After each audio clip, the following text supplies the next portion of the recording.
Est-ce que vous connaissez la CIMAD? La CIMAD, non. Moi, je ne connais pas, non. Non, pas du tout. Pas du tout. Non, absolument pas. Si vous étiez réfugié dans un pays, quel serait votre premier objectif?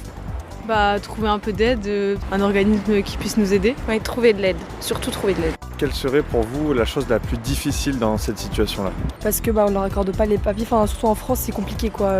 Avoir peut-être une association qui peut accompagner les personnes réfugiées pour pouvoir trouver des solutions peut-être administratives, justement de nourriture, logement, peut-être avec des associations caritatives.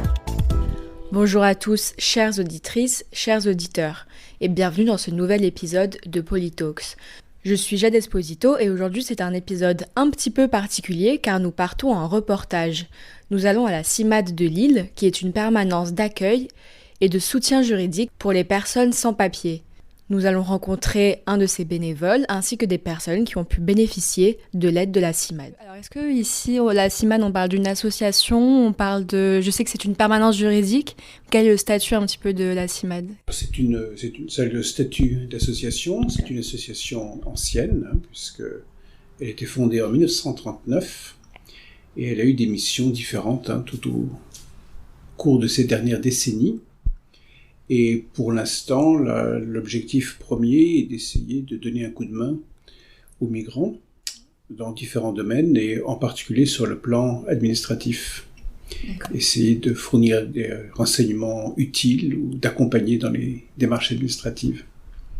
Donc ici, vous êtes tous bénévoles, ou est-ce qu'il y a des gens qui sont employés aussi? Alors, la quasi-totalité est bénévole.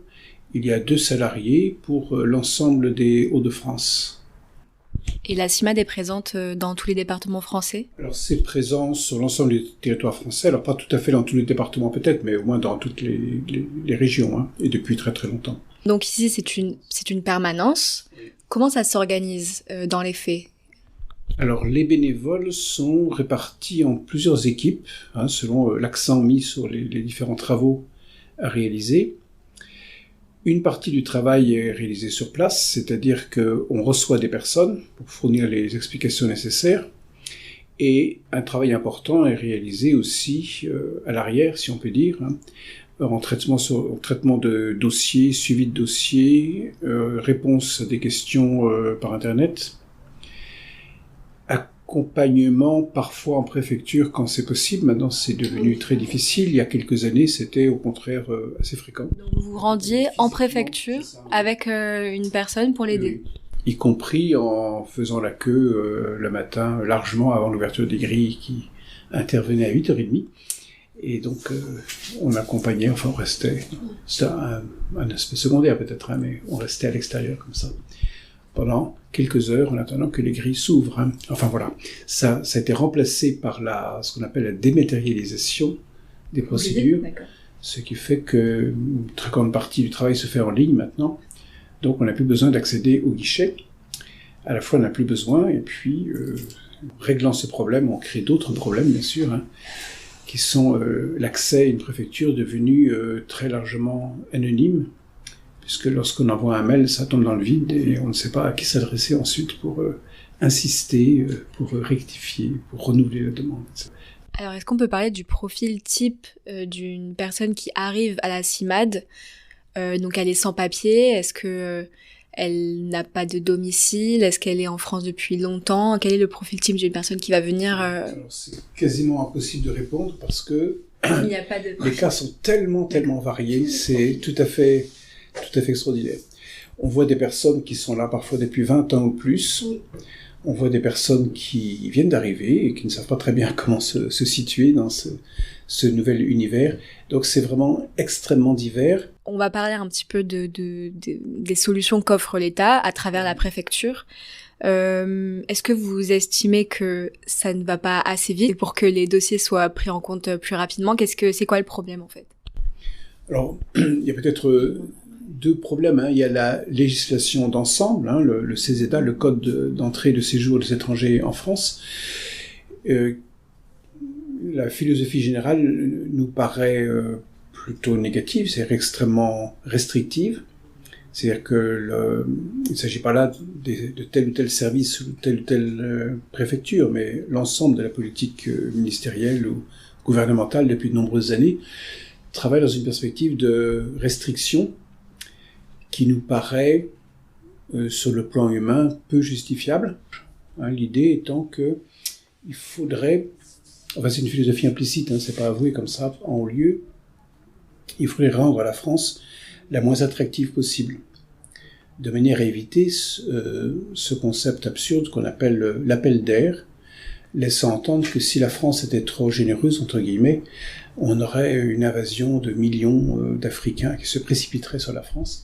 Donc quelque chose d'absolument délirant et absurde, et qui conduit les autorités, je pense, à prendre des mesures qui ne sont pas très rationnelles, et qui d'ailleurs sont tout à fait, nous semble-t-il, tout à fait contraires à l'intérêt même de la France. L'autre aspect, c'est que très concrètement, à très court terme, là, en dehors de cette philosophie générale qui nous paraît contestable, on a une pratique de certaines préfectures qui aggrave les choses en ce sens que le travail n'est pas fait.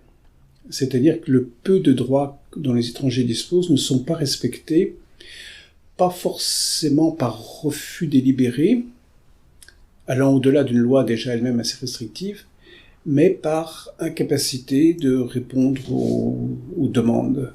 Alors très concrètement, c'est le problème majeur actuellement, enfin, nombre de personnes rencontrées, pour ainsi dire, c'est le non-renouvellement des titres de séjour.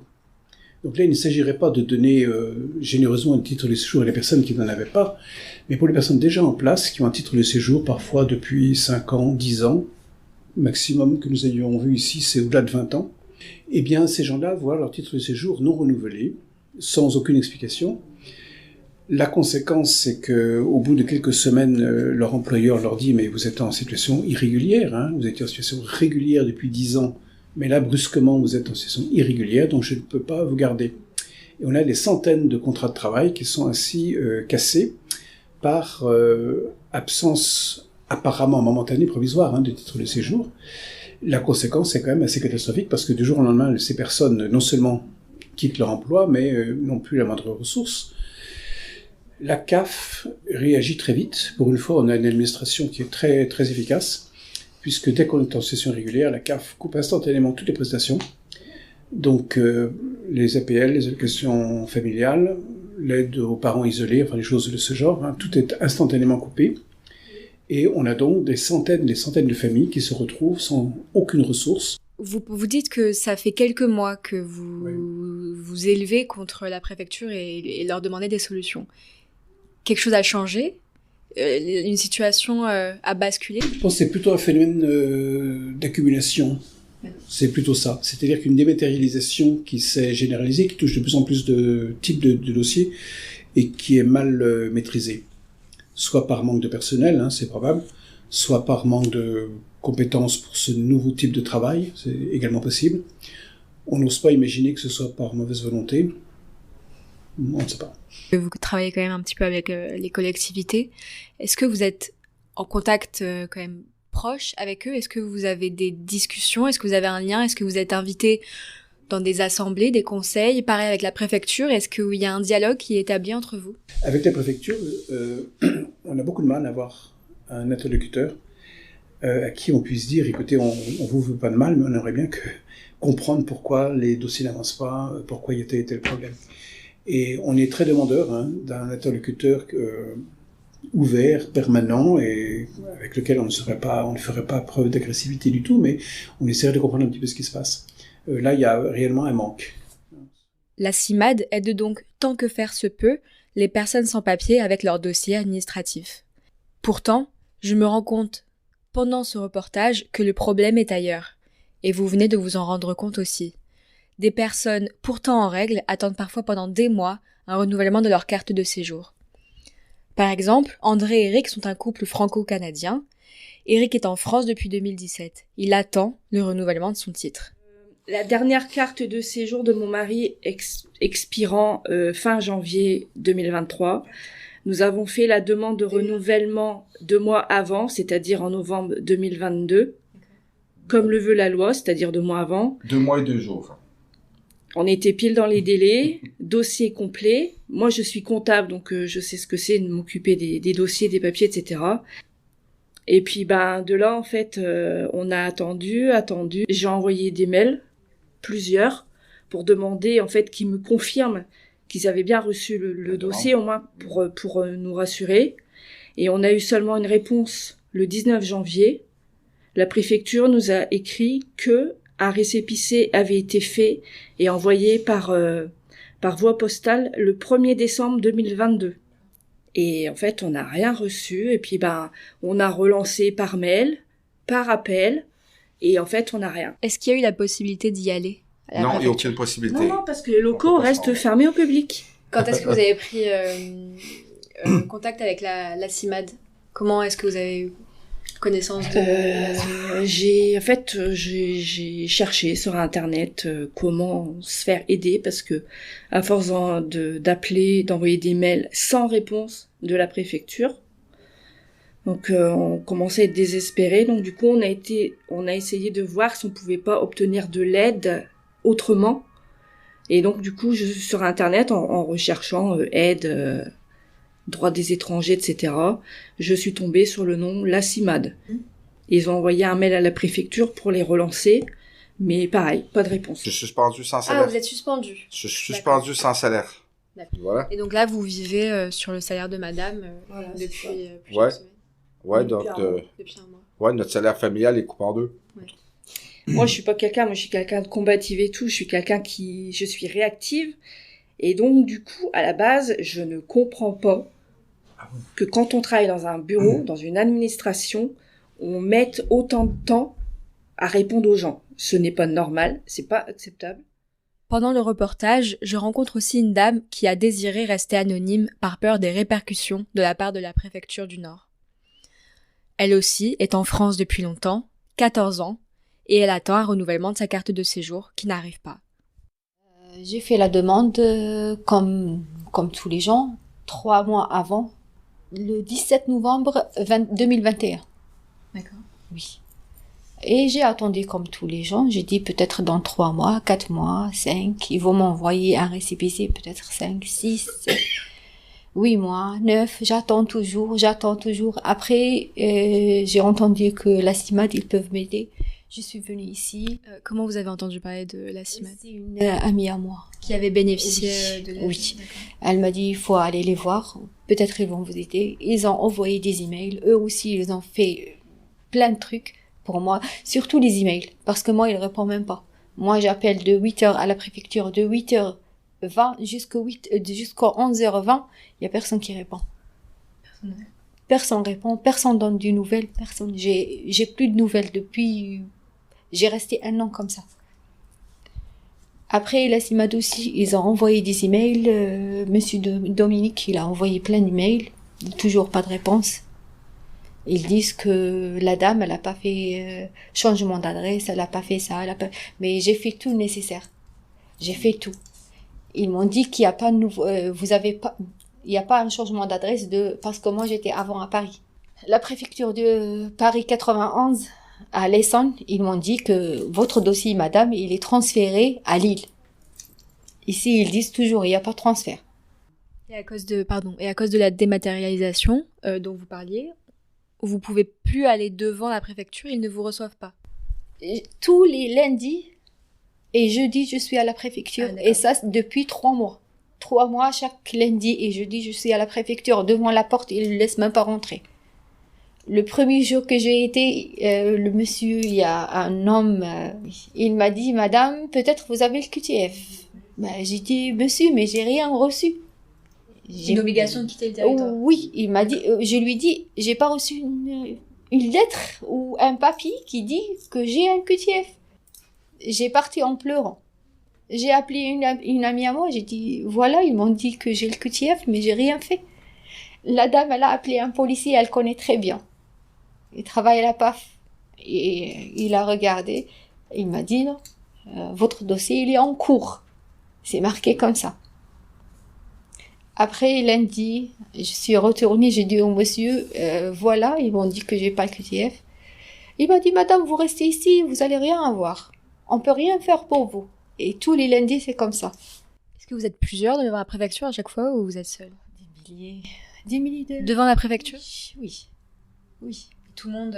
Et tout le monde pleure, tout le monde... Oui.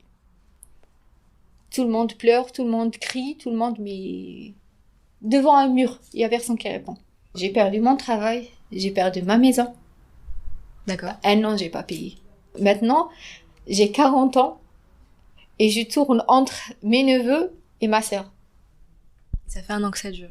Oui, 1 an et demi que ça dure. C'est trop. C'est trop. Mais il y a beaucoup comme moi. Il n'y a pas que moi. Ah, bien sûr. Il y a beaucoup de gens comme moi. Oui. Et en plus, il y a des gens qui ont des enfants. Oui. Moi, heureusement, j'ai pas d'enfants. Je dis heureusement parce que avec un enfant, je dois faire comment? On a fait une démonstration devant la préfecture quand même la semaine dernière. Vous avez manifesté pour le cas de madame ou pour en général? En général, quoi, sur ce problème du retard, hein, sans même parler de changement de critères d'acceptation de dossier. Le simple fait du retard hein, était jugé très grave. On a eu quelques échos. Certains députés ont dit que ça allait enrichir le futur débat sur l'immigration. Bon, ce n'était pas tout à fait ce qu'on demandait parce qu'il ne s'agit pas d'un changement de la loi là. Dans l'étape actuelle, c'est simplement une application de ce qui existe. Hein. Quand elle a changé, la loi, on verra un petit peu après. Bon, personnellement, j'ai eu des contacts un peu plus favorables avec un sénateur, mais on espère que des démarches comme ça des parlementaires auprès de la préfecture pourraient débloquer les choses.